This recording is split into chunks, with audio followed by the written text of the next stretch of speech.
And that's like why I started to do this stuff is just because a lot of people are new to this stuff and just figuring out the software and all that stuff. You want to be able to use the stuff you bought. So that's why I do this class for free. I will be sending an email out after the class, just to let you guys know if you like what I did, if it's something I can change. If you do want to donate to me, there will be a link at the end. Don't feel like you have to. One of those things. So it's just one of those things I'm asking. So, all right, we got people from everywhere. I like it. This is the first time opening it up this many people, so bear with me if I not cover everything, forget something.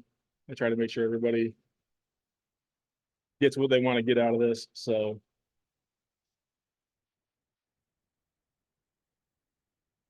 give it a few more minutes and then we'll bring it up. So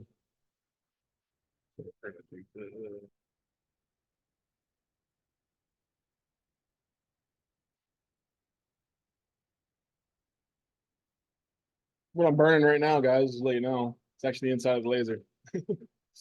So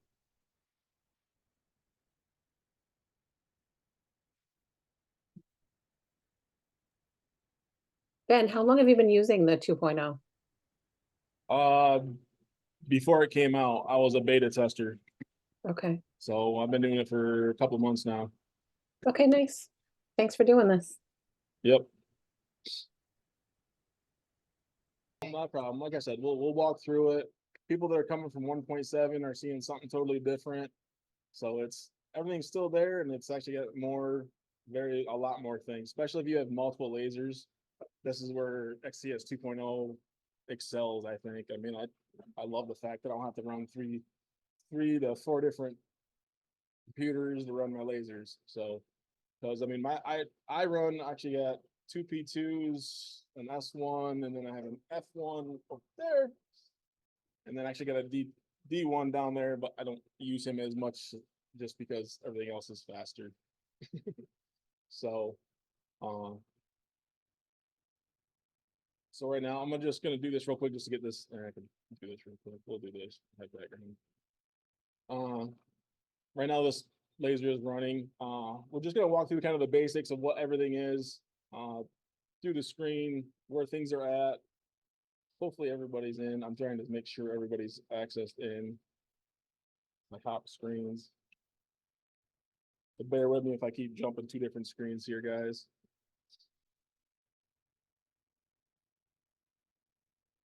So I'll make sure everybody can get in.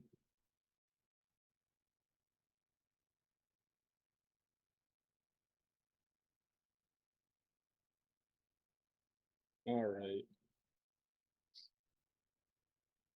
Okay. Like I said, right now I'm gonna go through the basics and then you guys can ask questions of if you want to do something. Kind of just the layout of the screen right now is what we're gonna go through. Just to get an idea. So right now, basically, home screen is actually different. So this is what you do when you log into XCS. It actually gives you your recent files in front of your computer, which is really nice. Anything that their ads that are coming up, you can log in. This is your same login when you bought your laser. It should be a login that will log you into this also. I don't use MySpace. It is a cloud storage space is what this is. And then you are limited to so much and then you gotta start paying for it. I use Dropbox, but I don't use it as much now because again, I don't have to go through so many different computers. I can run one computer to run on my lasers now. So that's what MySpace is. So you can download it. I don't use it. Then obviously Xtool projects. This is the same thing that used to be in another one. Let's see if it loads for me. So basically, this is just a project page. There's some actually on the front one too, but this gives you more in-depth. And then they did just start with some special people that are selling their stuff also.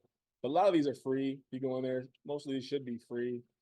Just something to try. At least it gives you a file to play with and do that kind of stuff with. So it's a nice thing to at least offer that.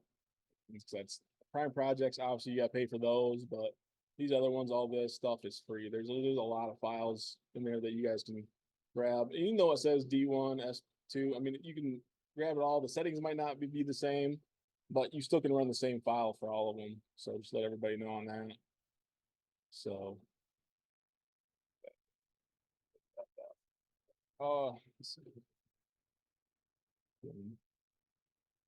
All right, so when we go back home, so that's that. Like I said, this is just a basic overview of all the new stuff that's in XCS. Again, same projects, so they're always going to have some projects for you just to kind of go over right on the home screen. You can either grab one of these or go from open from your computer or a new project up here on the top. I have one open, so I'm just going to go over to this one. So basic setup, you don't have the toolbar across the top anymore. Just let everybody know everything is on the side now. And then I'll work through that when I go through everything real quick. Your basic file edit settings.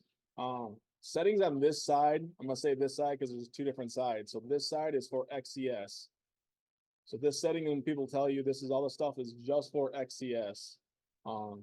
This is another one that's very nice. They just was told about this actually earlier this week, that the auto snap now has a hotkey, Control R, which is awesome. I love it. It's actually used this auto snap quite a bit. You can change your inches, millimeters, or inches, whatever you guys prefer. There's a list of hotkeys if you want to go through it. I don't want to bring them up because I got to switch cameras right now, but you guys can click on that on your own. This keep item size, I would always recommend to keep it size. Auto scale will mess your stuff up, especially bringing stuff in that has pockets and stuff. It'll mess up your every time. If you keep it the size, the file that was made, it'll come in all the time. You might have to move it. It might be bigger than your work area, but you can at least, it'll always work for when you go to cut it. So that's my suggestion on this. The DXF files, a lot of people don't run DXF files, but I, coming from a CAD background, I do a little bit, so I know how to use this. Then we have, so your import and export. This is another big one that I would recommend you do every once in a while. So your settings, because there is a library that you can set in here yourself. You can actually export it and save it every once in a while. And if you do want to move it to another laptop or something like that, obviously it doesn't work on your phone, but you can save it to other stuff like that. Developer mode, that's usually for other deeper stuff nobody needs to get into right now. And then obviously your check for updates. And these are all just rolling down with the same thing. So these are all for the XCS software is what these are for. If I miss anybody's questions, I'm sorry. I'm trying to, again, work through this and then we'll come back. If you want to throw questions up, be more than welcome to throw a question up. I'll go back through them after the fact. Just let you guys know.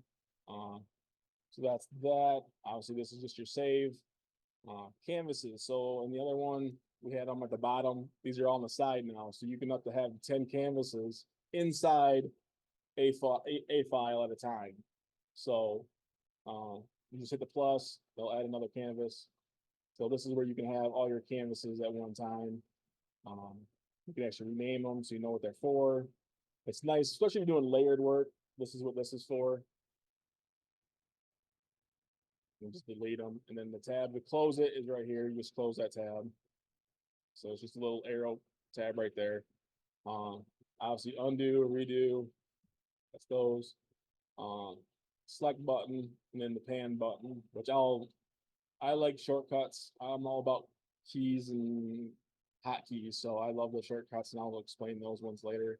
I normally always leave it on select, just so you guys know.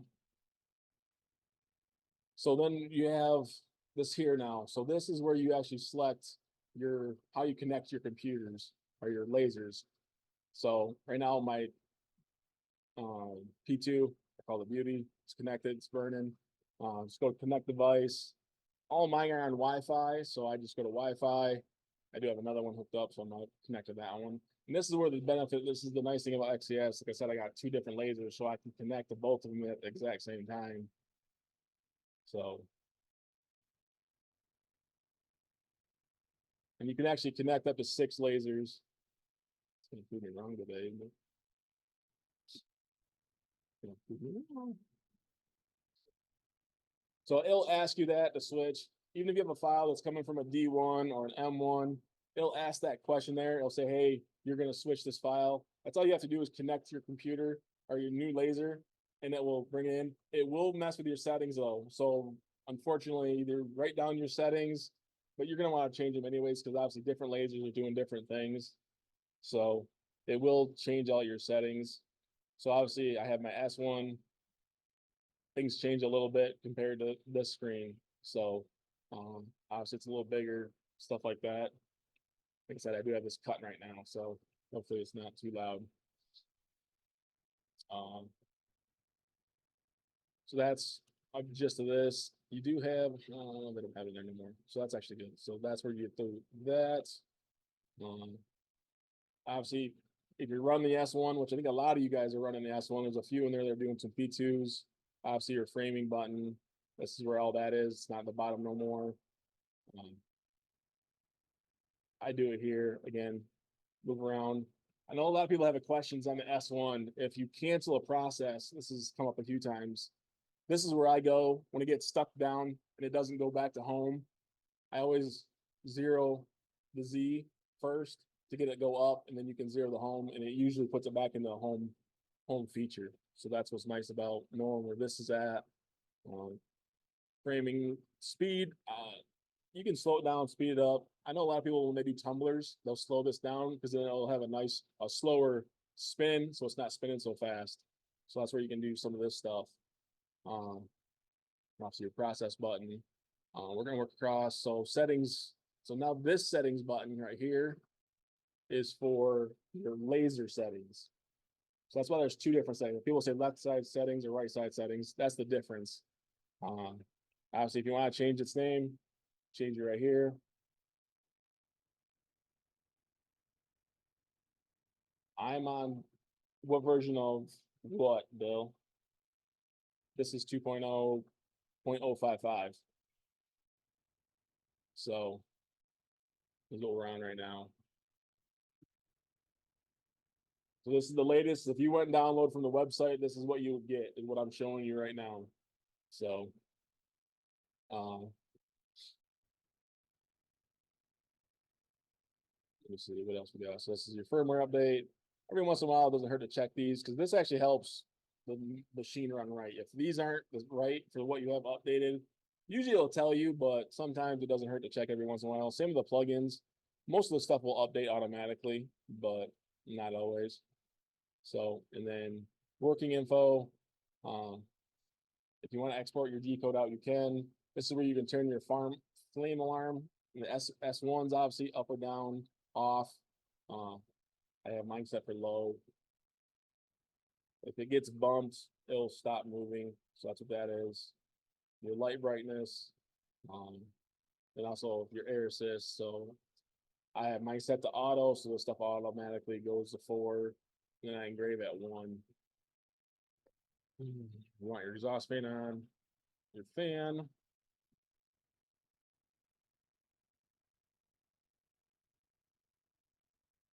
Yes, Bill. So this is the new 2.0 version. This is the beta version. If I have time, I might be able to pull up the other one. I still have it on another laptop. So what you're seeing here, Bill, might be the difference of the different laser you have. So this will be different. This settings will be different for every laser. So if I go out of this and I go to P2 and I click settings, well, now I'm gonna have a lot of different stuff. So now I can do beauty. It'll give you how long the laser's been working. Then you have your base plate detection, which I should be off. Same thing. So it's a little bit different for every. You're good, Bill. Not a big deal. That's why we're asking questions. So it's where people get confused. And this F1 will give you even different settings.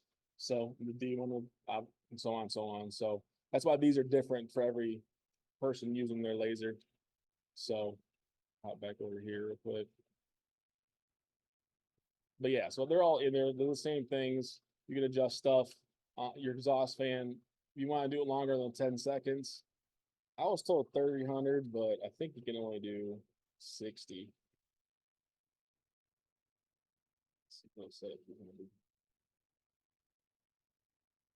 I did 300 seconds. So that's one you can leave it on for a long time if you want. If you really have an issue with smoke. I don't think it's a little excessive, but I run an inline fan. You guys can see behind me. So then if you want to turn the buzzers off, especially on the S1, and then this I think it will do on both the S1 and the P2, you can actually turn the buzzers off now.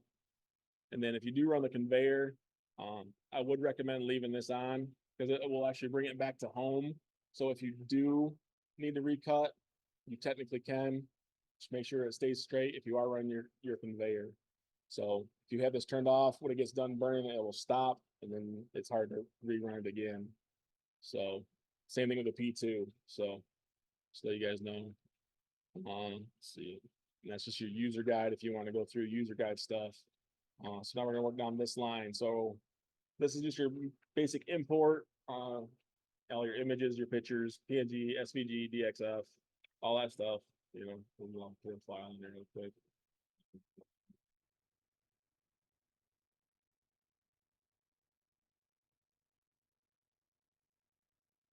Like flags. I'm in Michigan. I'm a Lions fan, so gotta root for my guys. So, but that's what that's for. Is that actually a file? But this is actually a picture I took. So this is why this is coming in as a PNG file. So this is why you're getting all these extra files down here. This isn't an SVG file. Kind of go over this real quick right now.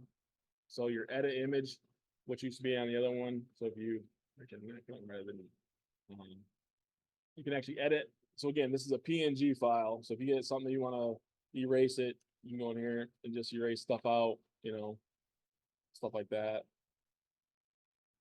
So this magic wand is a very handy tool, especially if you're trying to delete backgrounds and stuff. It works really, really good. It'll delete all the white out of stuff.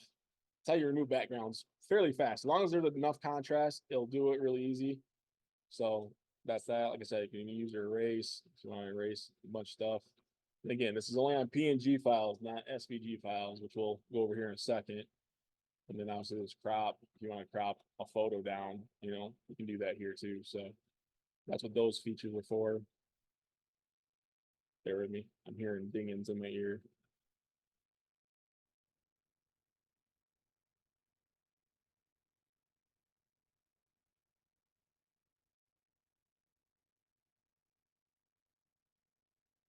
I think I got it ready. So that's that. Let's let you guys chat. All right. Let's cancel that right in. But that's where this kind of stuff is, your filters. So the same little baby pictures that used to be up in 1.7. This is where you can change something to black and white. Obviously, this picture's already kind of black and white. You change it to a sketch. And sometimes the stuff doesn't always work the greatest. That's why you play with them. It's already black and white, so it's kind of a hard one. They'll bring a different photo. We'll go through that kind of stuff. What the filters are, adjustments. This is where your sharpness and your grayscale. Again, I'll go through this. Let me bring a different picture in real quick. This is not a good example.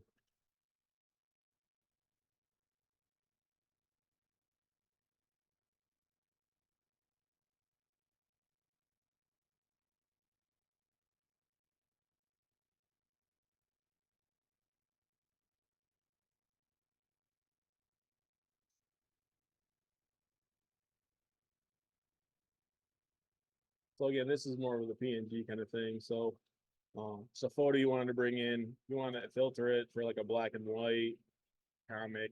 I mean, it looks funny, but you'd be surprised how some of this burns. I do a lot of like skylines with this kind of burn, and it actually looks really cool.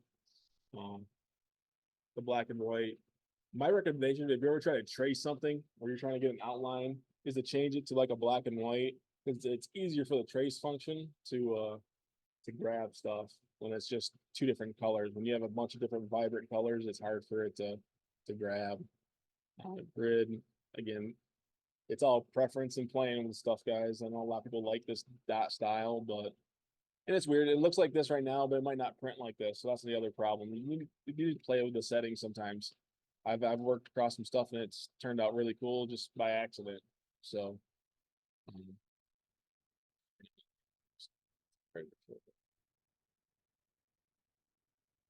then so your edit image. That's another one again where you just want to go in here and kind of get as close as you can around the dog. Again, you can go in, zoom in, clean it up, you know, do that kind of stuff. It's you can actually get closer with this. The fuzziness, this call out here, it's actually more of a color. I don't know why they call it fuzziness. So the more that color, if it's turned down farther, it might grab less of it. If I turn it up, it'll grab more of that blue. It'll be more precise. So that's what that actually is for. Same thing here. So actually that was a little too high. So the undo for this is actually this top right hand corner, not up here. So turn that down. Stuff like that. That's what that fuzziness is for. Then obviously erase your crop. Into that trace feature. I normally only use trace feature. I would never try to trace this. I mean, we'll hit it and see what happens. See if we can make my computer mad. It's not the easiest thing. Something like this, just because there's so much different contrast. Then you just play with these two settings, the denoise and the. But it will bog your computer down, just to let you know when you start messing with these, because it's trying to grab all these little lines. So that's why it's it's very computer heavy. So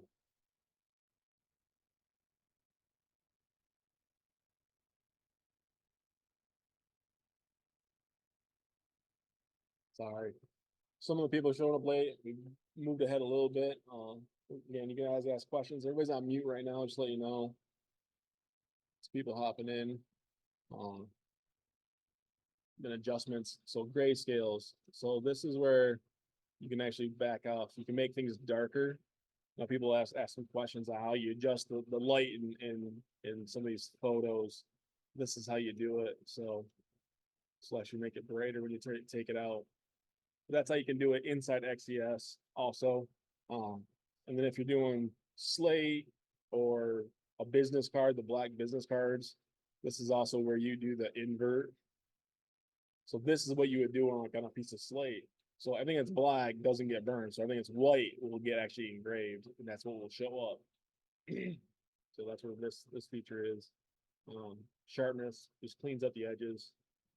Don't always want to turn it up because sometimes it will blur some of your pictures. Just play with it again. It's more preference than anything. So I like doing photos, so I do a lot of photo stuff. So that's kind of that. Let's work our way. Obviously, text is awesome now because it actually shows up where your mouse is instead of somewhere else. If you double click it, just type inside now too. You don't have to type anywhere else. Stuff like that. Where that is. But again, all your settings are on the side now. They're not up at the top. So your text font on the side, not an issue. Usually the top half is what XCS will always have in there. Everybody's system should have this top half. It might be on the bottom half. I've seen it in one of my computers. For some reason, it showed up somewhere else. So, sorry. But there is a set view. So the X2 preferences will be on every computer, every laptop, no matter what.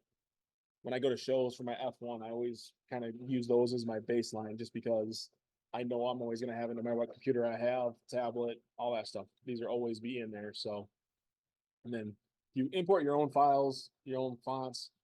Just to do that, import them on your computer, shut down XCS, turn XCS back on. They'll be back. They'll be in here. So that's how that works.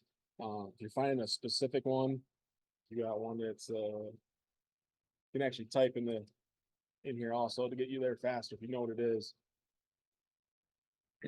stuff like that, little things.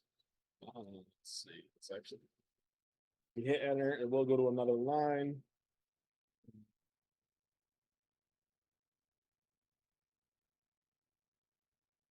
And if you ever want to claim like this gap between the words are too far, that's what these two settings right here are for. I use this one quite a bit. Negative, it'll close your gap up. If you want it farther apart, instead of having to do two lines, you can do it all in one shot. Obviously, this one's for your spacing the other way, spread them apart, stuff like that. So that's what these two features are for. Same thing with your lock. If you want to unlock your scale, your lock is right here now, your lock ratio. So now we can go any which way we want with it.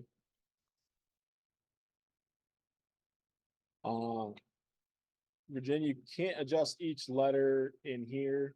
If you want to do it one letter at a time, you can, but not individually. But this is where being able to do this will kind of give you more of a adjustment, being able to change the scale. I've done some cool stuff with, even if you did it word at a time and be able to just change the adjustment on the scale, it comes out that way.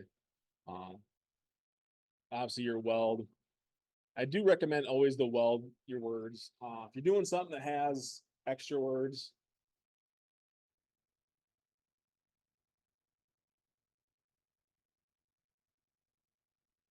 sorry, I'm reading your message, Virginia. What do you mean by able to connect them? So if you want to go word to word, so that's where if you want to bring the words closer together, you can do a -3. I mean, it's a little excessive. Delete button. This will get you so you can squish your letters together if you do want them to connect. So obviously this is a bad font. Let's grab a different font here. So this bold. This is where I get off on tangents. Sometimes you guys can reel me in. Something like this is what you're kind of looking for. But to be able to move just individual letters without doing it one at a time, I don't think you can do individual letters. I haven't found a way to do that yet, Virginia. So. Can you ungroup the letters themselves? No. Okay. Like I said, if you're going to that route, I would do one letter at a time. So.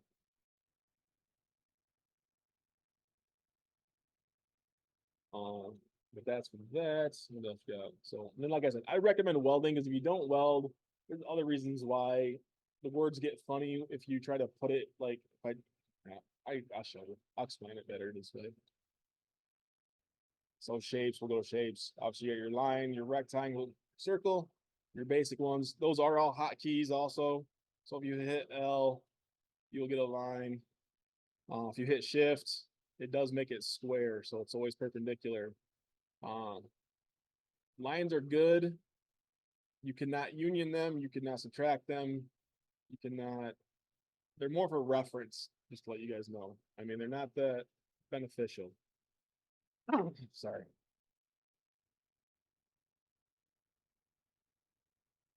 They're handy sometimes, but I really like the pen tool right now.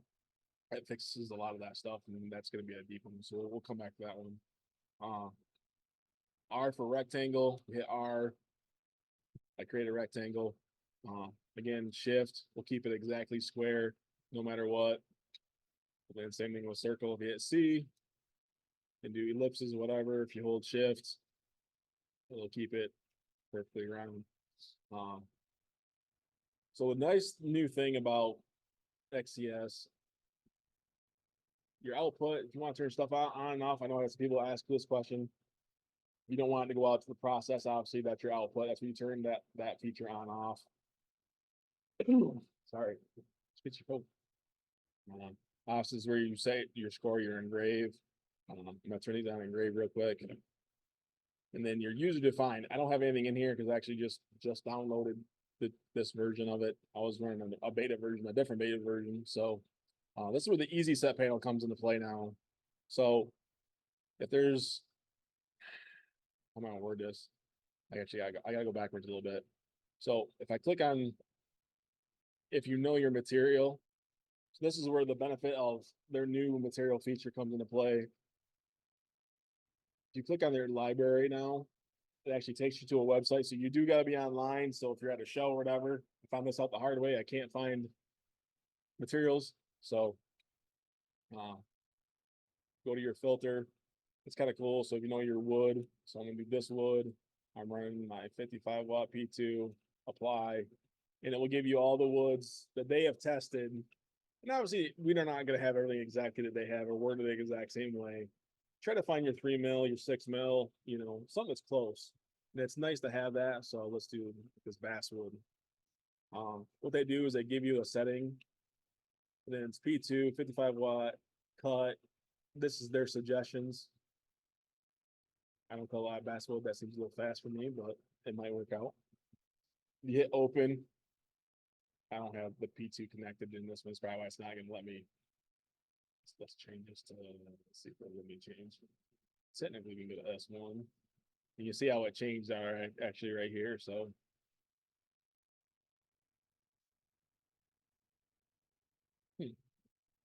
you should be able to click the open XCS, and I should have imported in is what it should do. Not sure why it's not letting me do that right now. Again, they do still, this is still beta. I want everybody to understand that. This is still beta. There is still a little bugs. They're hoping in the next 3 weeks, they'll have a lot of the bugs worked out. I'm hoping. But I mean, there's still obviously a little bit here, a little bit there. Just want everybody to understand that. Yeah.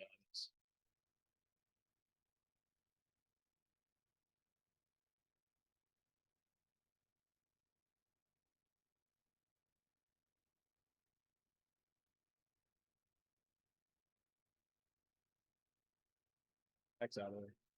Back to the words. Yes. I mean, so for curving, I think that's what you're asking, Michelle. To curve a word, there's this little icon right here. You can actually bow the words. I wish they would actually give us the feature to set this to a diameter. They don't. You can get a circle and get it close, but that's how that goes. Again, you can play with the turning that on and turning it off, the lock, stuff like that.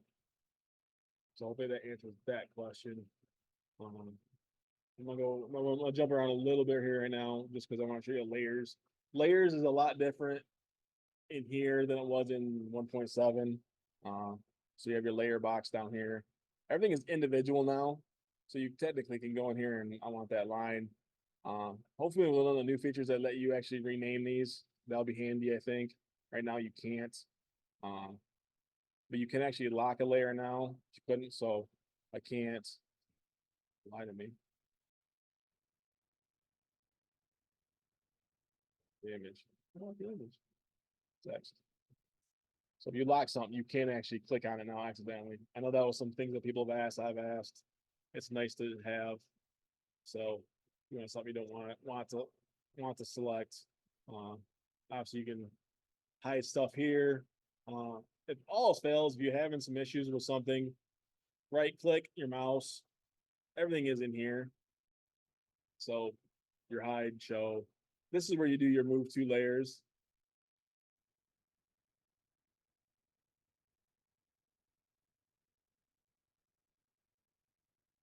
You can separate the layer, the letters, guys. I mean, it just one at a time. I think that's what they're talking about. Was doing it one at a time. I mean, you don't have to have them as close as I got them either. Let me set this back to 0. You can run this any way which you guys want. I'm just showing you the abilities of it to get them to come together. Because like I said, once you do that and then union them, they'll all be together when you go to cut something out. That's the benefit of having that. But like I said, to right click, move to layer. You do have them up here. This is for when you want to burn to be able to move them.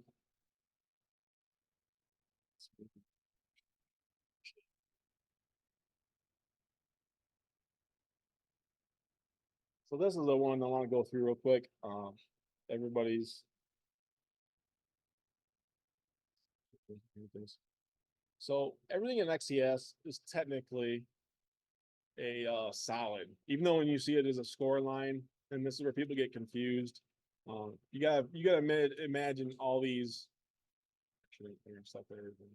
Besides the line, everything is actually solid in a 2D state.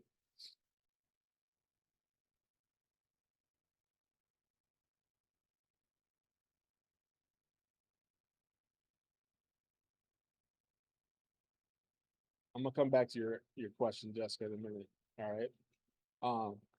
So you gotta think about everything is, a lot of people, I know a lot of people come from design background, Silhouette, Canva, that kind of stuff.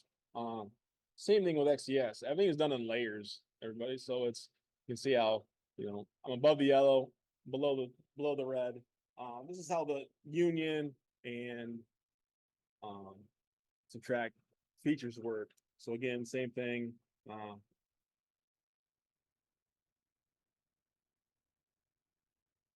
So as you can see how these things are like this red line that shows up, that is the snap feature. You got something that you can't get in the exact area where you want it. You can always, like I said, that control R now will turn that off. Obviously union's an easy one. You click the two you want, you hit union.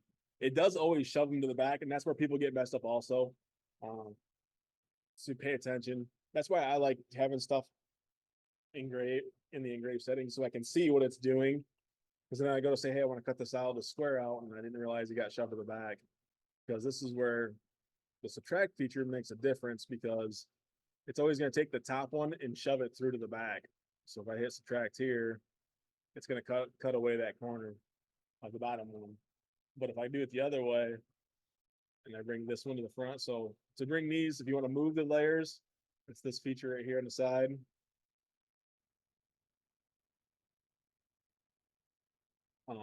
Bring to the front.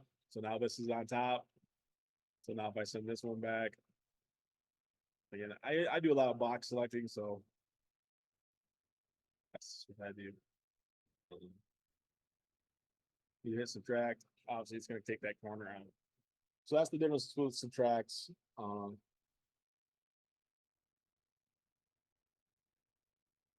the subtract the overlap, if you have a bunch of words or something that's in, let's do that real quick. This is where I like using.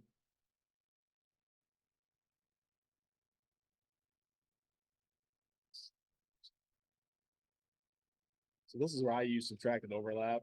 There's a word.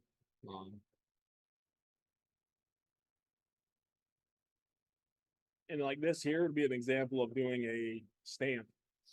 So everything that's colored or engraved is what you would engrave away, and then you'd be left with the words in your wood, where that thing would be proud. So it's the opposite way. That's why it's hard for people to understand that it's, the concept of it being different.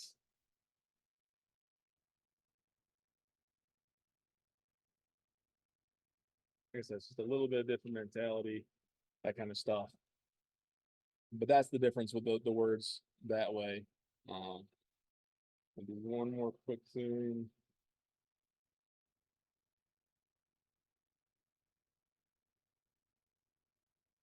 So if you do mess up, obviously, all your numbers are on the side here. All you gotta do is unclick your thing if you do one on a circle. I want 4 inches by 4 inches. Not that hard. Not to make them what you want.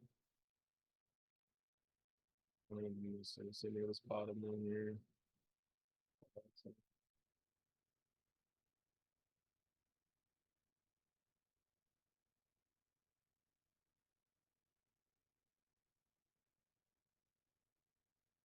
I'm doing this for. I know a lot of people do ornaments, and this is an example of people have questions about some stuff too. So, we're gonna do this real quick. So, obviously, your alignments. This is your alignment now.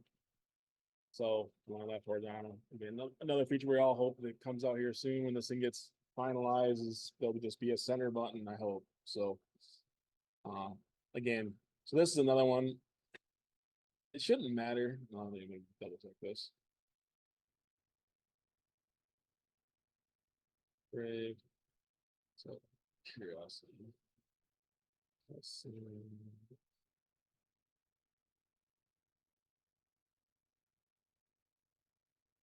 So that's where subtracting overlap, it doesn't matter which side they're on. As long as they're overlapping, it'll cut out both ways. And that's where I like to subtract the overlap sometimes, where it just doesn't matter which way it goes. That's how usually you get your rings.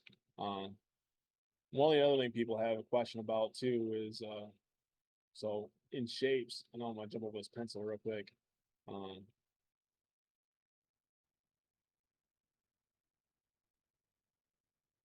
You know, people have that where, you know, maybe this tree is hanging outside the circle or whatever you guys want to trim off. This is where it gets weird sometimes too, because you got to have the same circle. So if you know what size circle you have, obviously it's a 4x4 circle. So we're just going to go in here and we're going to create another 4x4 circle.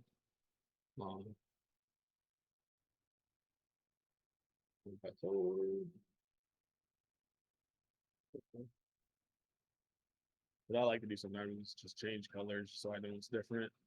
Because what I'm going to show you is how to trim that outside of this tree away.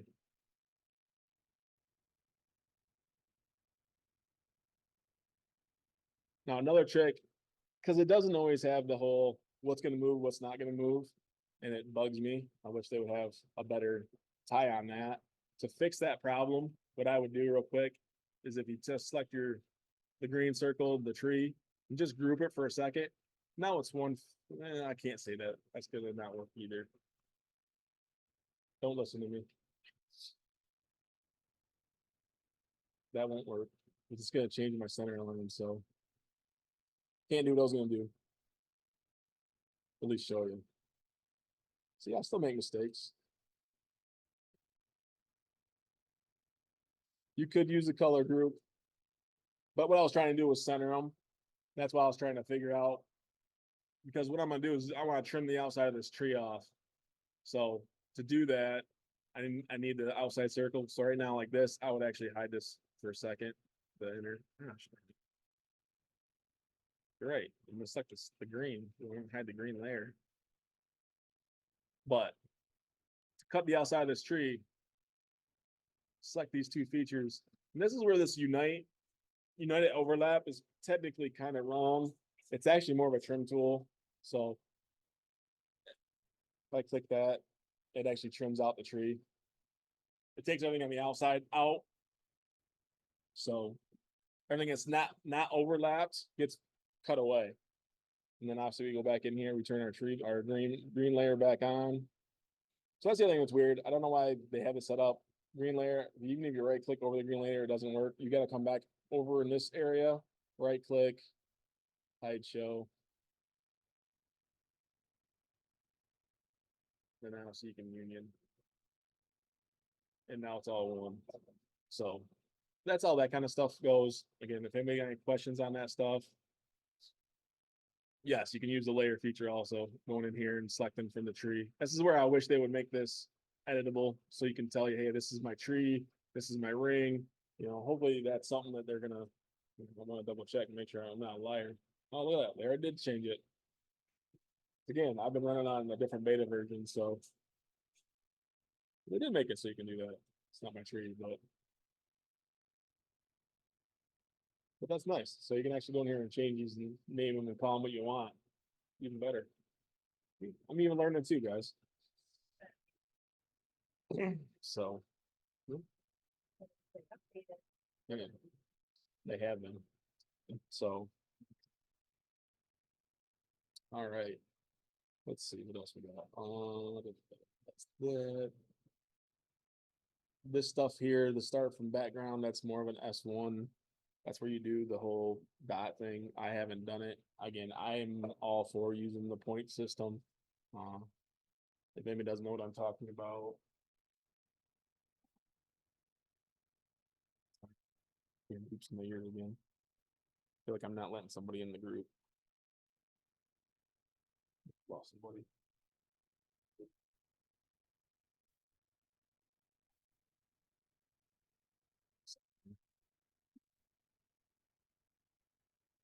that's what I know a lot of people coming from P2, having both lasers. I like the camera, but I really like this point system. I really do. It's to me, I like it better. It is a little more time consuming than just throwing something up there and cutting something out and knowing where it's at, but I don't have to take a picture, go back, take a picture, go back, take a picture, go back. I just make the marks. That's where the start marking feature comes into play. You can pick anything you want. I got a fishtail kind of thing on here right now. So what I'm gonna do real quick is just show you. You can do more than one thing too.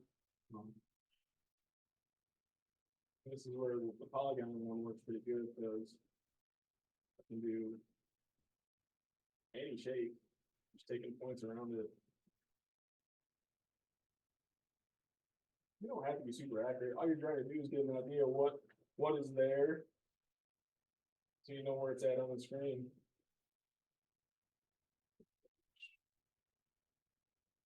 Are you literally just moving the laser with your hand and then pushing the button? Yes, that is all you need to do. Oh, didn't know what that Be said. careful. I'm gonna tell you now. Be very careful though. The inside where the track is, that's where I put my hand.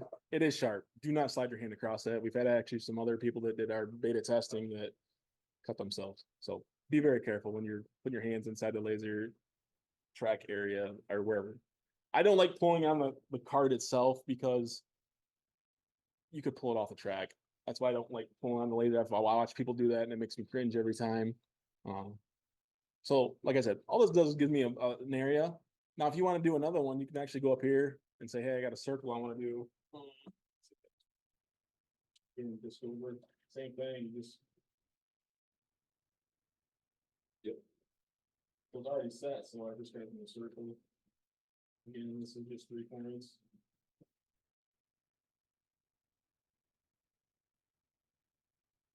And again, done end marking. And you can have this all over your screen and you keep going. And then when I come back to my screen, I know exactly where on my screen those things are sitting on my computer in relationship to my laser dot. So as an S1 person, which I think a lot more of you guys have the S1s and the P2 right now, so I kind of stick it in there.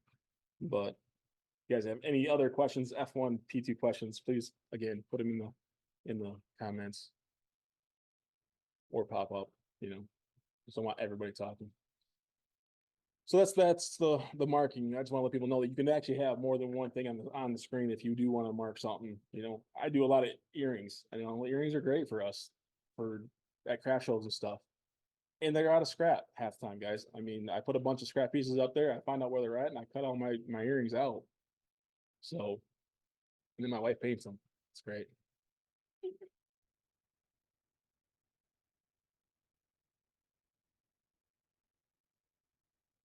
Bill, there is a way to calibrate the laser. I would recommend to make sure always make sure your distance is set first, and that should get you fairly close. To test it, burn something, score something, put your camera back over with your zoom camera, and then check it again. And it should line up. If it doesn't line up, there's some stuff. You want to send me an email, I have some links. If not, I can get you in contact with somebody to calibrate. I did have to calibrate one of my P2s. I haven't done both of them, but I did have to calibrate one of them. So, there's your, see that. Let's see. So yeah, that's that. Again, for processing, this is for both P2 and S1. It goes back to I don't know if you guys all know this. Color here. So auto planning. So right now the system tells you, hey, I'm gonna go do this hello first, maybe go engrave this. Right now it always does. It should do score, engrave, cut is what it should do. I'm pretty sure that's the order. Tell me if I'm wrong. I'm pretty sure that's the order. I'm asking that question. I'm contradicting myself because I swore that isn't it. I think it did something different last night. You got auto planning, and then you got user defined. So this 1x1 feature and this all together is something new. So we were always told, if you guys are in the group, okay, Bill, that's what I thought too. In the group, make sure you union your stuff together. It'll print better. Well, this all together is supposed to start top down and work it all together. I still don't trust it that much, and I still union my stuff together. Just let you know. But try it. Again, it's playing with the system. One by one, obviously, we'll jump it around. Actually, this is another nice feature about this. If you go all together, let's do this quick process real quick. This is, I want to show you something else that's awesome in XCS 2.0. If none of you guys haven't downloaded it yet. And again, here's a beta, and there's some things that if you do have issues, contact me. I have people that we can help out if there is an issue. Sometimes you have to take some certain files off if you're on the 1.7. So it obviously tells me it's a big engrave, so it's 2 hours and 7 minutes to do all this. But the nice thing it does give me, it gives me this play button down here now. So now I can actually watch, and it will tell me what it's doing first and where it's going. And I don't like it, and I can move it around and say, hey, this can do this better, and do it to where I want it to go first. So that's what's nice about this, being able to see it now. So you can pause it, obviously, go back. So that is a very nice feature, just to see, hey, I don't like the way this is doing it. Let's change it, let's go one by one. And I want the obviously yellow to go first. And maybe this one needs to be a score. Go process. We're getting there. We're getting there. It's a big one, so I want to keep that for last. And it still should probably be about the same time, but it's just cool. Just moving that, just changing those a little bit, knocked off almost 20 minutes. It's stupid little things like that will move it. And that's the other thing too I want to bring up too. People, this thing does run 300, 600 millimeters a second. I'm gonna tell you right now, anything over 300, you're gonna lose speed. I've never run anything over 300 millimeters a second because it has to have time to slow down and come back. So unless you're doing something really small, it's beneficial. But if you're moving anywhere from side to side, I'd never, ever, ever run faster than 300. I mean, even on the S1, I probably wouldn't run faster than 250. That's most my cups are, if I do like a cup, I do them at 200. So, let's see. That's that. Obviously, this is shapes. Same thing we've always had. Nothing really new. You can close this. AI. I don't use the AI. Again, for one, and they charge you. You got to be logged in. There's some cool stuff. Don't get me wrong. You want to play with it? It's there. It is a nice feature to have. It's just kind of art. This is a new thing they're doing. It's called the Artemid. So it will do photos. You bring a photo in. I tried it twice. Didn't come out right.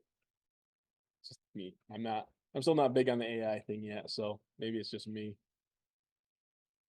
That's that. And then we'll go through this, right? Obviously your grid array, you want to make something that's just, the grid array is more for making like templates and stuff. That's what I would use the grid array for. Nothing selected here. So whatever you have selected. The nice thing they did make, I can move that out of the way now and see what the heck's going on, which is nice. The old version of people come from 1 point, and then you want to change your spacing and all that stuff, That's what that's for. Same thing with circle array. Selected. Again. So XYZ, this is where this is again. I wish they would give me more of a absolute coordinates. This is coming from the upper left-hand corner to where it's at. Does give me 360 and what I want to do it at. They can rotate copies. So, if you only wanted to do it 90 degrees, stuff like that. So that's for everybody. Material test.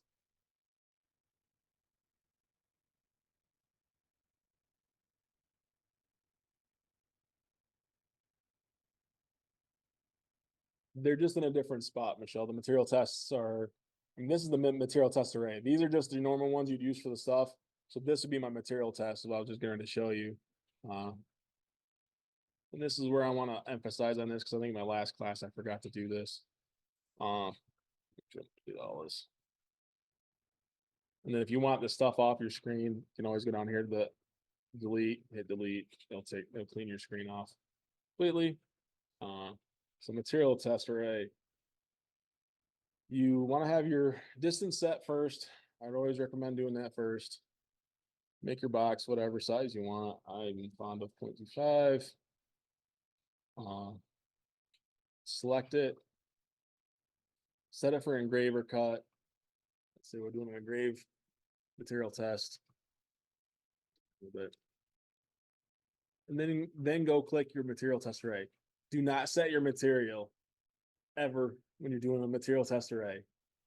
It will mess up the settings. This is where people will say, "Oh, it's all coming out the same." Well, once you hit the material test material type, it fills in all the stuff that they just did for your array.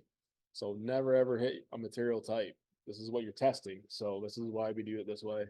For engraving, I never engrave my engrave test at 100. I mean, unless you're going to run 600 millimeters a second, you can, but again, I know where my settings are at. I don't go above higher than those. I normally go with 10 and 10. Again, it's all preference. You know, the idea is to get as many spots in between as you can get. But also note that, you know, there is still a lot of settings between these two lines that you can get into. That's where people like are doing stainless and stuff. It's a real small window. It's only like a 5 degrees in speed, 5 in power will change your color on some of the stainless steel that we tried doing. So don't be mad about this. It does come in grouped, so it's already sized. You can change the size. It's not going to change anything. You can ungroup it. I don't like ungrouping it. I think it gives you fits, but if you want to check it, you can. You know, a lot of people want to. As you can see up here, it's 90 power, 273 speed.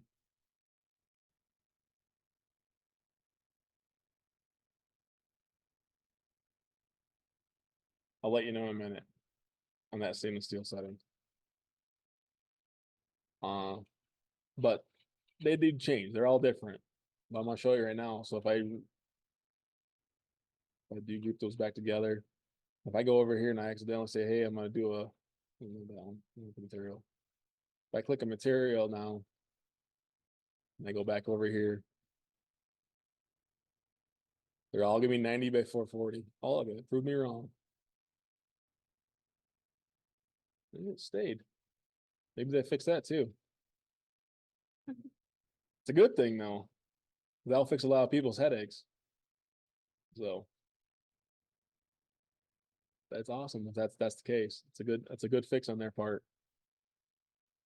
So we shouldn't have any issues with doing the material test speeds. The user is always going to be user.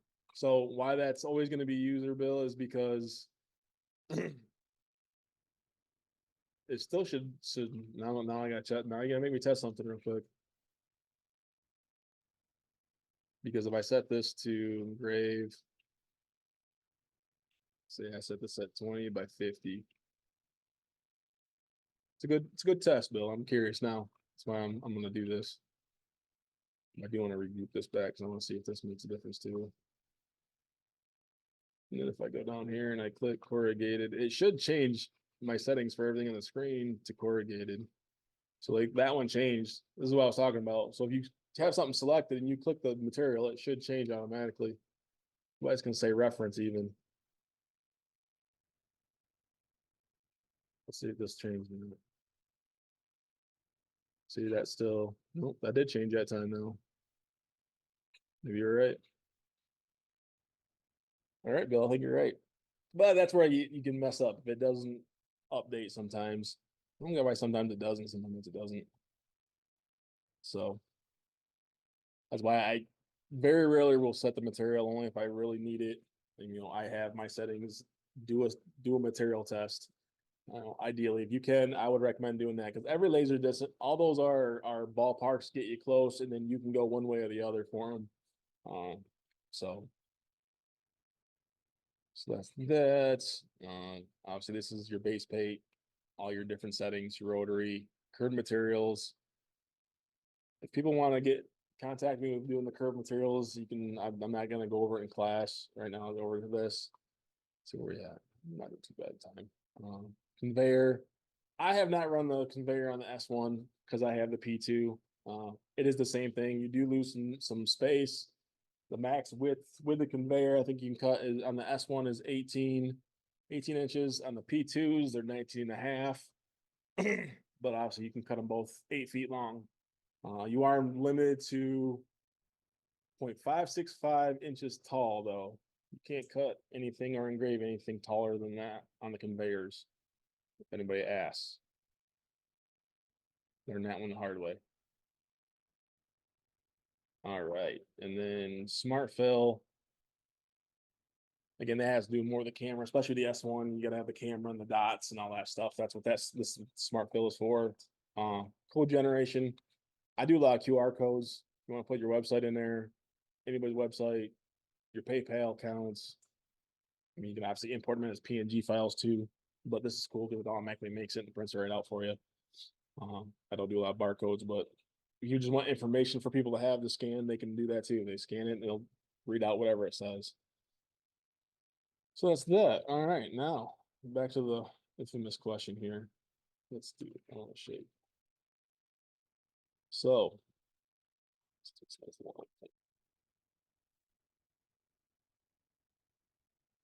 again, I use hotkeys. If people don't know why I'm my roller, your control button will zoom you in and out. This up and down on your roller will go in and out. Shift will slide you side to side. Space bar will let you pan. You hold it down while you're hitting your buttons. Again, all those little things. Again, come from a CAD background, so those are second nature to me. Okay, we're asking about the nice pen tool. I'm gonna bring it up a little bit. So, pen tool so much better now than it used to be. It's not that big gaudy dot. You can do all kinds of cool things. You double click a point. You can actually set these two beforehand. Yeah, double let you change your radiuses and play with them. You bend them. If you only want one side, you did mess with one side and the other side. This will give you a lot more design features. This is going to be, like I said, this is awesome between this and the snap hotkeys. And some of these you won't use. I don't use all of them. Some of them get funny. That one keeps it more square, perpendicular. So it's going to move both sides. And then obviously that one picture goes back to square. This is the pen tool. The nice thing about this is any file you bring in, this is why I brought this elephant in here. If I click on the elephant, there's actually an edit node. Now be careful doing this. Again, your computer is not the biggest thing in the world. It does bring up a lot of nodes. This one's not too bad actually, but it does let you go in here and edit. You hit Control A. It will select all the nodes. I don't know why you'd ever want all of them, but it was a hotkey. Let's see if they'll do. Yeah. So if you actually select one in the hit A, it'll select all of them in that group. So now if you want to delete that part of that ear out, you can do that. If you want to move these, I mean, it definitely gives you a lot more design abilities, a lot more trimming, cutting, stuff like that. Don't rely on it completely. Because like I said, if there's something you want trimmed out, you still go in there with a square and trim it out. You know, if there's a hole inside this, you know, I'm gonna leave his eye thinking even this is not a hole in here. But you know, if there was a hole, so like now this is a solid circle right here, which is kind of cool.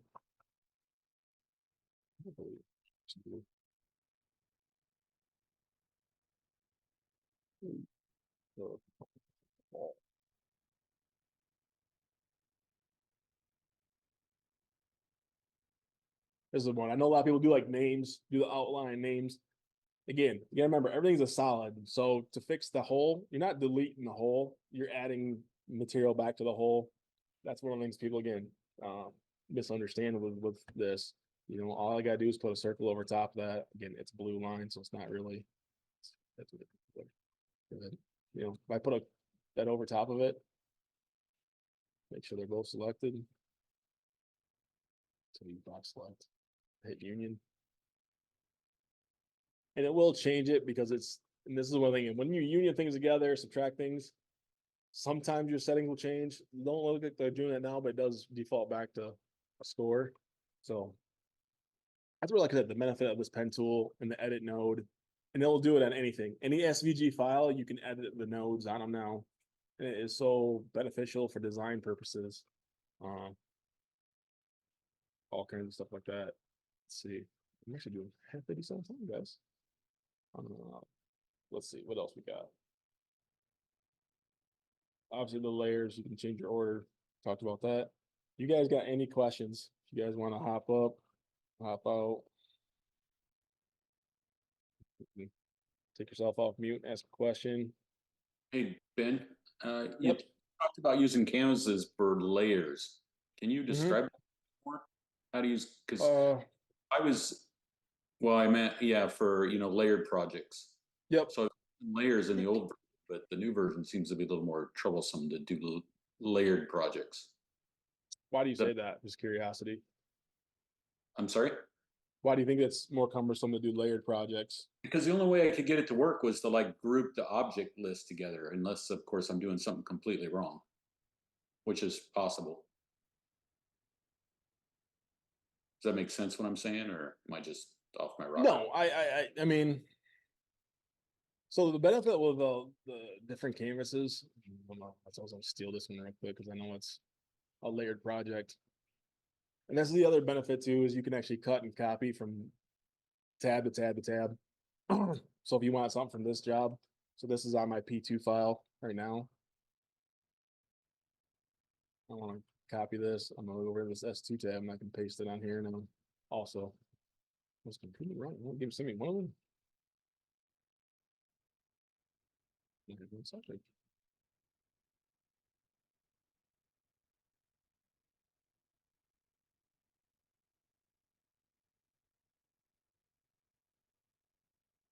I don't have to do layers. I like actually keeping all my layered projects on the same page just because I'm saying you can. The one thing that is beneficial though, if you do want to do that, is I'm saying you can edit nodes. If you double click on anything, it will edit the nodes.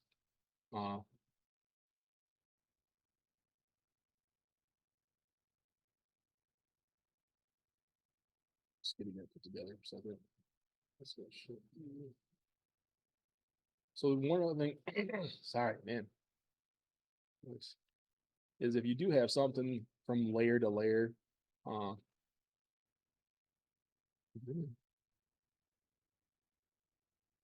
select this one, I want to grab the black layer. There's two there, but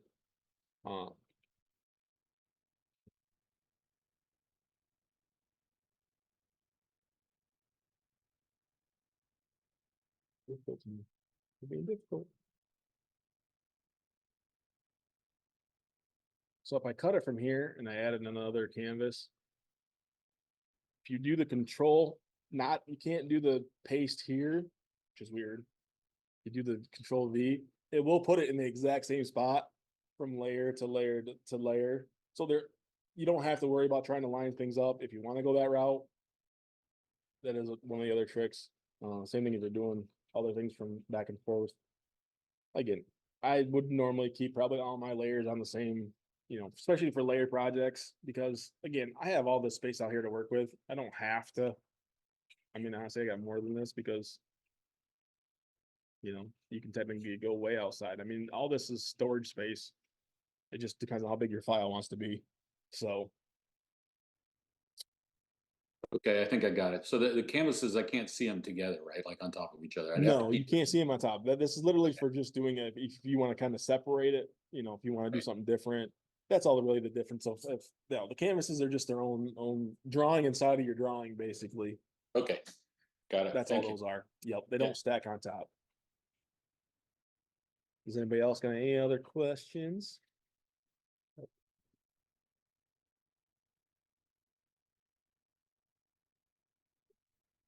Let's see. Another question back here. Stainless steel. Anybody that has an S1, don't be scared to do any steel. I do a lot of steel actually. D2, S2, S7, any type of steel. All my stainless steel cups go through my S1 because it does it faster. It does it way faster than the F1 even does, and darker all day long. I mean, I'm learning a little more with this F1, but I can still do it faster and darker on the S1. I don't have anything sitting here. I'm gonna grab the drawer over there. There's a block that has S1 written on it. But for like S1 stuff, I normally do 100%, 300 lines, and I mean, really 30 will make a nice dark line, 30 speed. I mean, I know it's not super fast, but again, you're burning on steel. I mean, you can play with it between 30 and 50, but it will mark on just about anything. So yeah, I think over there. It might be down lower. I don't remember where I put it. See, I see two more questions.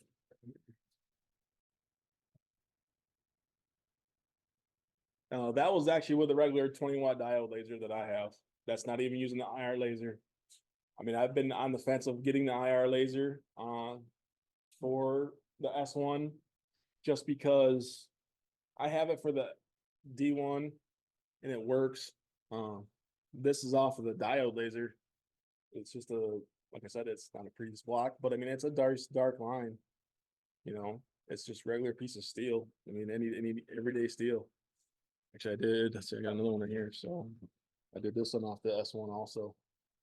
So hope you guys can see that. I can't see myself on my screen, but it's definitely usable to do steel, do pendants. I mean, I actually like doing a lot of the pendants because again, it's darker. It comes out a lot darker, and I don't, you know, I'm starting to get my F1 tweaked in a little bit better. It's especially with it again, F1 with 2.0, it's faster, 10 times faster, honestly, because it does the lines now. It doesn't have to go all the way across. So any of you guys that got F1s, 2.0 is a game changer, especially at shows. It does stuff so much faster. So I don't know if I had that one. I did. So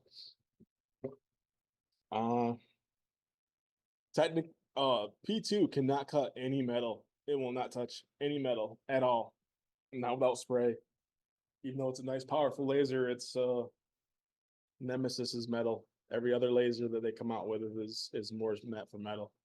P2 is mostly for speed and acrylics and glass.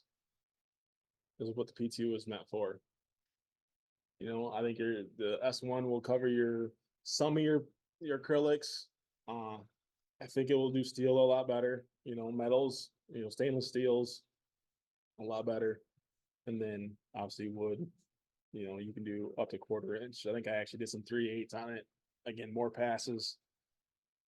My biggest thing with wood is you want to make it so that's a nice brown edge. You want to be, you know, sometimes 100% is not always a great thing. You know, I run a lot of them at 85, 90, and then run 2 passes faster. You know, that's usually a better thing.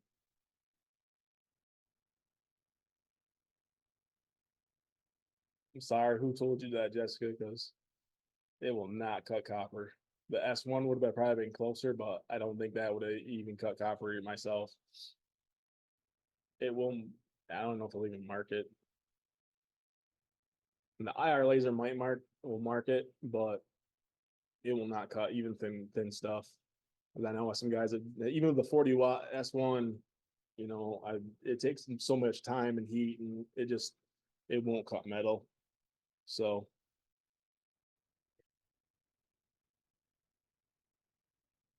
again, it's one of those things. I mean, the P2 will not. I guarantee it will not cut it. I mean, I'm not gonna say it. I'd always say try it, but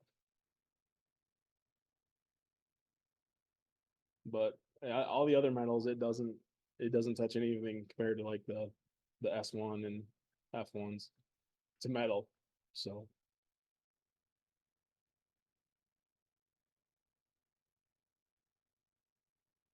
Anybody got any other questions? Really big one. Let's see, we're looking at some where's standard whips. Yes, I do recommend getting the accessory kit. I actually bought 2 of them because I like them so much. It is so much better than the regular. RA2 Pro. It helps speed just because of the laser. I mean, the anything comes with a laser, man, makes straight edges. It's awesome. I have it sitting right here. I do recommend that.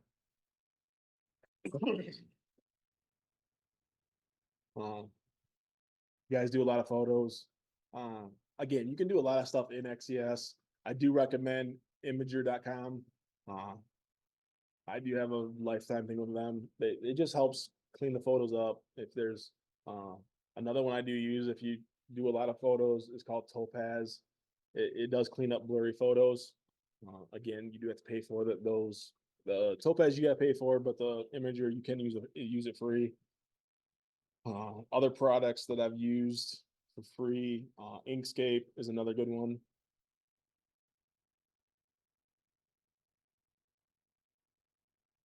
It's good money well spent. Yodi. But yeah, Inkscape is a good one if you got some other things. But again, with the pen tool, I haven't had to use Inkscape. Now that I can use the pen tool in here like I have, I can do a lot more tracing with the pen tool in here. I don't have to use Inkscape and stuff like that. F1 is a great tool to have, especially if you guys do shows. I do a lot of craft shows, so it's no E. It's imagr.com -r.com, I think. Imager.com. It does look like there's a lot of pop-ups. Be careful where you click. I'm not gonna lie, but it is free. It does work. So, again, has anybody got any other else design questions? Anything I can help kind of direct them in the right direction? Is there a save as button?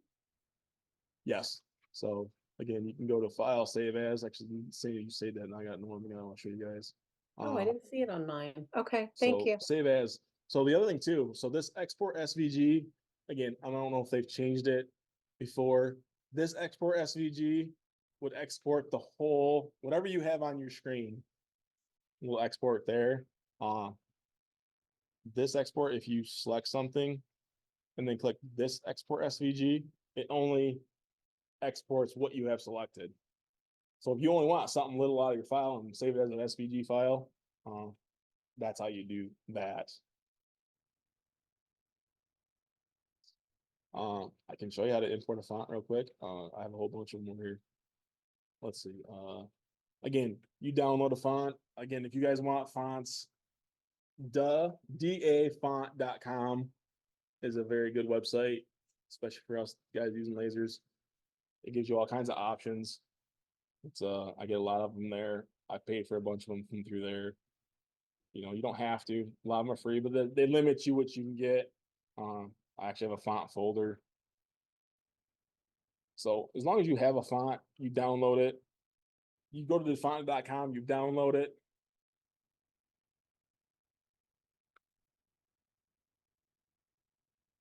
What the font, that's another good one. There's one other one too that if you get into the font, there's a family of them. There's a couple websites that they do. I mean, even I use Creative Fabric. That I have a account that I think during Christmas it was like $60, and I can get all the fonts off of Creative Fabric also.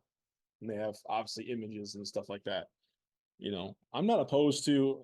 I'm starting to design more. I mean, I do use Etsy for some images also. I mean, it's cheaper to have somebody pay $1 for an image than it is to sit there and spend 2 hours trying to draw something. That's a lot of fonts, Bill.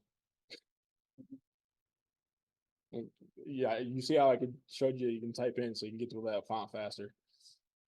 It's a lot of fonts. But I mean, I have a font downloaded. If you go to here, well, we'll do one real quick to show you. So I have it set up so it's not gonna see my screen. That's me. Like I said, if you go to font, you download it, you know where you download it. Make sure you know where you download stuff, and then you just import it in. You import it into your computer, it'll install it, but you'll have to shut down XCS, start it back up, and then it'll be in your library. That's how you import fonts. So, and then you got to do it again. If you're on multiple computers, you do have to do it across multiple computers. Yeah, fonts are one of those fonts and photos. You know, SVG files are starting to be a abundance around me, around my stuff. One other thing I did want to show you guys. I had it. What was I going to show you? Oh yeah. So your easy set panel. If you want to save, if you have a setting that you like, say I like this setting. But you can't like the setting because it's already a setting. Say I want 75. This is where you set your library at, guys. That's what I forgot to show you. So if you click this little button right here, say this is my engrave setting. I would never engrave that fast, but you know,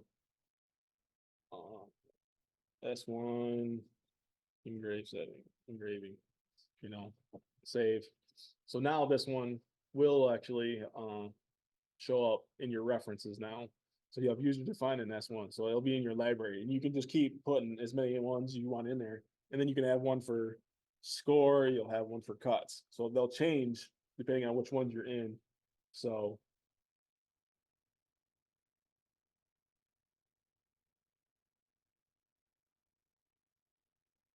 honestly, I'd recommend going to Creative Fabric.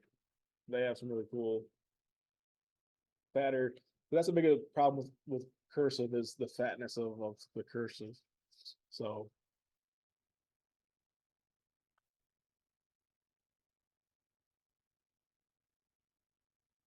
it might be because I noticed that earlier, Maria, that it's I'm trying to select the material. It wasn't giving me the library very well. Wouldn't let me select them off the library.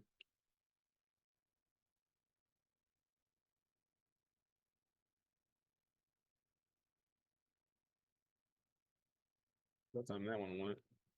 So what that does, if it does let you go in, now if you go into settings, if you go to this easy set panel, it was supposed to give you the list. Yeah, there it goes. You can actually click on any of these icons also. If you want to report an issue to Xtool, just email support@xtool.com. So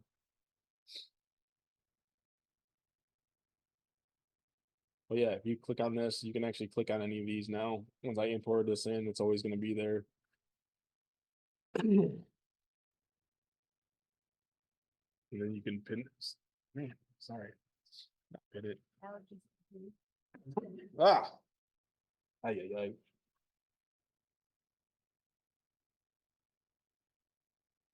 Let's see what else. I think that's about. Again, all your features, everything that was across the top, it used to be if you come from 1.7 are all over here on the right hand side now. One way or another. And again, if there's something else that you don't see, right click your mouse over your work area, and most likely it's going to be in here.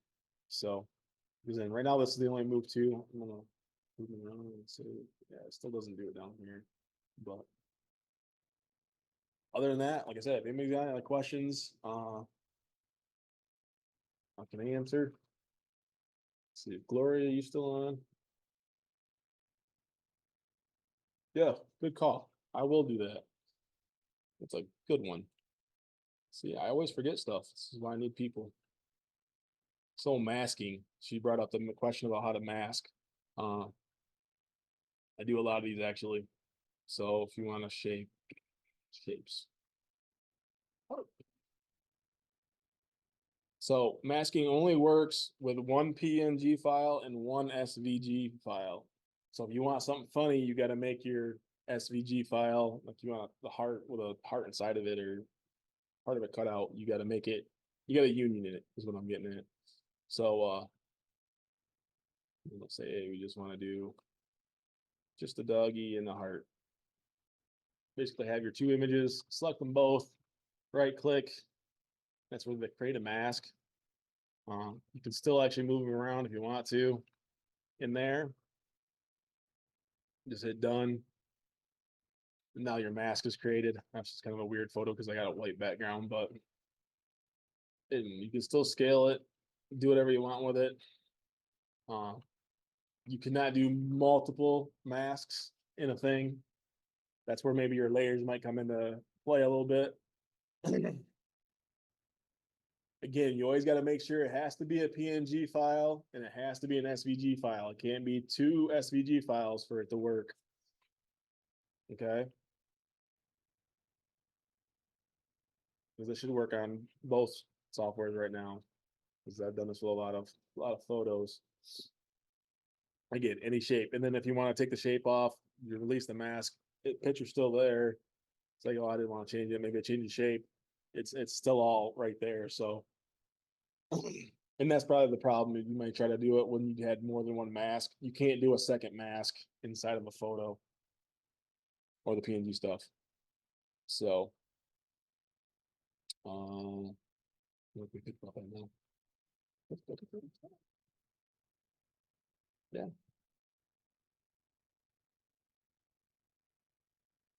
Any other questions?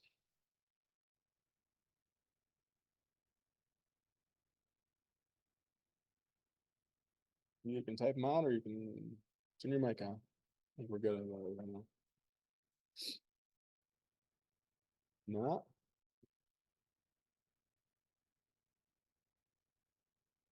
I do one-on-ones if you guys are interested in, if you guys got some questions.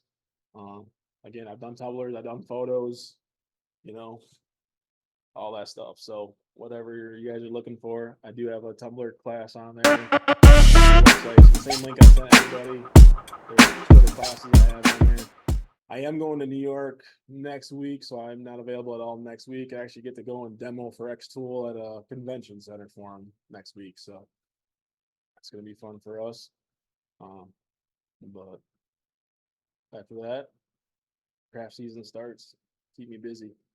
We'll be at the Javits Center actually next Thursday. So if you're in the area, swing by, come see me. So should be there from 10 to 2. I am located in Michigan right now. Like I said, I've only been doing this for about 2 years. So love it. Would love to do it full time, but unfortunately I still have a full-time job that pays most of my bills. We're getting there. Slowly creeping up. So, but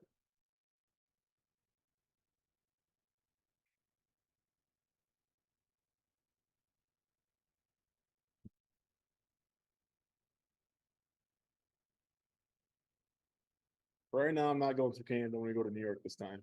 Normally we do, but not this time. So We don't want to complicate our lasers. right. Not a problem. Like I said, if anybody got any questions, I do this class right now it was gonna be the first of every Thursday, but now we're gonna do it the last of every Thursday, as long as time permits. So if there's anything else you want to get in, like I said, it's one of those things where this one went well. I probably will open up to more people. I appreciate everybody's cooperation and all that good stuff. Everything went really well. So